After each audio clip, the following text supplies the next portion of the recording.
Hi mga ka-Shots Fired, this is Carlo. And I'm Aaron. And this is a special episode ng Shots Fired. Kasama natin today, PBA legend, among the best who has ever done it, and now the current commissioner of Paris ng Silangan Basketball League, Mr. Rodney Santos. Excuse me. Slasher nga The talaga. slasher talaga, magaling pa rin talaga. Now, Commissioner, thank you so much for inviting us and having us here. Officially, you are the Commissioner of PSBL. Bakit mo tinanggap yung responsibility ng pagiging Commissioner? Magandang hapon. And sa mga viewers ng TNC, thank you for watching. Ito, because I believe in their platform. I believe in their advocacy to help grassroots players develop and reach their full potential. No? And maraming magagaling sa atin, sa mga barabarangay, sa LGU, sa mga bubisa lalo, na hindi natin napapansin, hindi natin nabibigyan ng magandang programa. So, mga nangyayari, hanggang doon na lang sila. So, of course, with the Perlas Silangan, advocacy and aim is to develop and discover young players na talagang galing sa barangay. Napakagandang pagkakataon, napakagaling na pagkakataon. And yung goal ng Perlas is matulungan talaga sila and eventually ma-discover sila ng mga schools and give them opportunity to play in Manila, not just in Manila siyempre, and siyempre internationally, and magkaroon ng scholarship, siyempre alam natin ang buhay sa probinsya, diba, mahirap. So, Commissioner, speaking of PSBL, what makes this PSBL league, the league itself, different from the other leagues we know? Nato kanina, lahat ng basketball program ngayon, lahat ng basketball league. Pero siguro, kakaiba lang ito talaga is, aim is bumaba talaga sa mga barangay, LGU. Yung iba kasi, they only top the LGUs, pero ito talagang pupunta. Ito yung talagang try to discover siguro. We do basketball clinics at times. Ito nga yung national, regional, basketball. So, maganda yung maganda parang in terms of basketball program, parehas lang. Pero siyempre yung aim and how you approach is different. Yung pagkakaiba ng PSBL is we will go down to mga barangay talaga. We will reach out kasi hindi naman lahat ng LGUs pwede pumunta naman ito. Tayong mag-reach out talaga. Yes, tayo mag-reach out. Ilapit natin sa kanila. So you mentioned, talagang ang focus natin yung kabataan. Kayo, sir, gaano kayo kaaga nagsimula sa sports and how important is sports in the overall development ng isang kabataan? Kasi nung time ko, 90s, nagsimula ako, grade 4, siguro naglalaro na ako. And time ko kasi, wala akong iba pag nagkakalibang ako kundi maglaro ng basketball. Wala naman tayong gadgets naman. Walang gadget, walang cellphone, walang bola lang. Wala pang TV. Wala kami TV sa bahay nun. Mahirap lang buhay natin ng araw. And that drives me to pursue my dream na makapaglaro.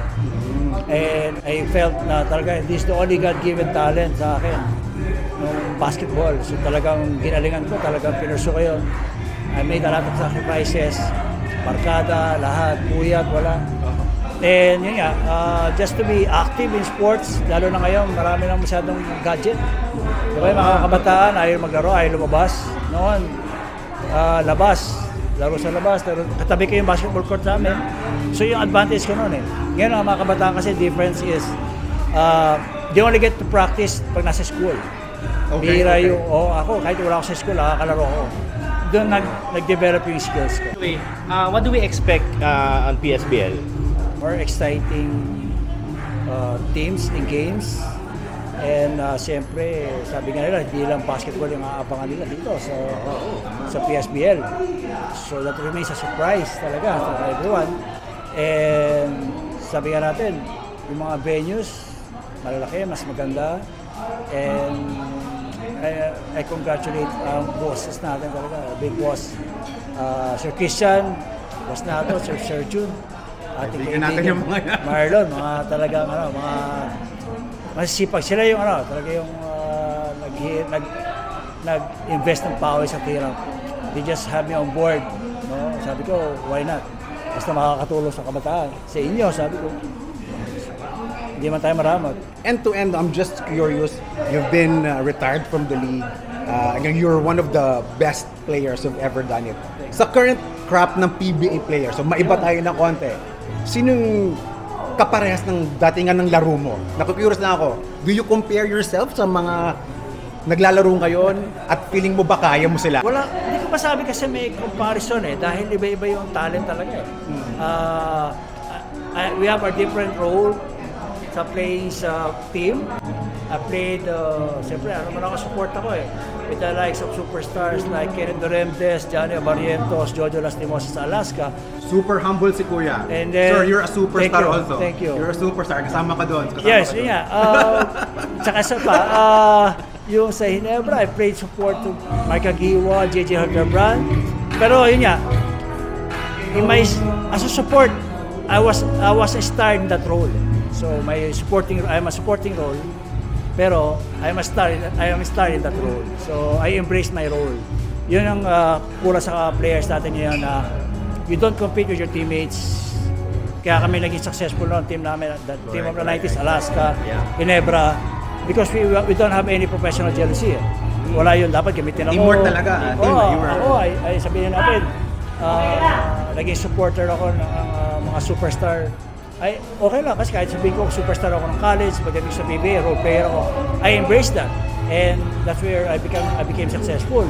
Eh sabi nga ni Coach Tim Coron, I was the star in that role. So embrace mo yun, I embrace it. And yun, sana matutunan ng iba na hindi lahat sa PBA pagalingan. You have to know your role for you to sustain and to play longer. Because I played 14 years, so tuloy-tuloy yun. I'm thankful for that. Thank you. Kuya, Commissioner, sobrang galing. So, invite yung mga viewers natin ng basketball ng Shots Fired sa opening. Kailan po bang opening ng PSBL natin? Yes, opening on July 24. I think Araneta Coliseum. Siyempre, komportable kayo doon. And everyone, basketball enthusiasts, basketball fans, please watch. Ito, TNC. Shots Fired. Shots Fired. Yan. Sure, marami kayong followers, viewers. And please support the PSBL. Opening soon. Thank you so much. Thank you so much. Shots Fired. Thank you. Thank you, Commissioner. Marami pong salamat. Carlo, Partner. kakatapos lang natin kay Commissioner Rodney. Sobrang galing, sobrang exciting. Maliban sa kanya, ang daming nangyayari ngayon sa media launch day ng PSBL. We're very honored to be invited as a media partner. So sa mga ka-Shots Fired, abangan natin ang opening ng PSBL. We are very excited. Goodness. July 24. July 24th, Araneta Coliseum. So guys, bagong liga, simulan ng angasan. Simulan natin mga ka-Shots Fired. Carlo and Erwin, see you soon. Kita tayo doon.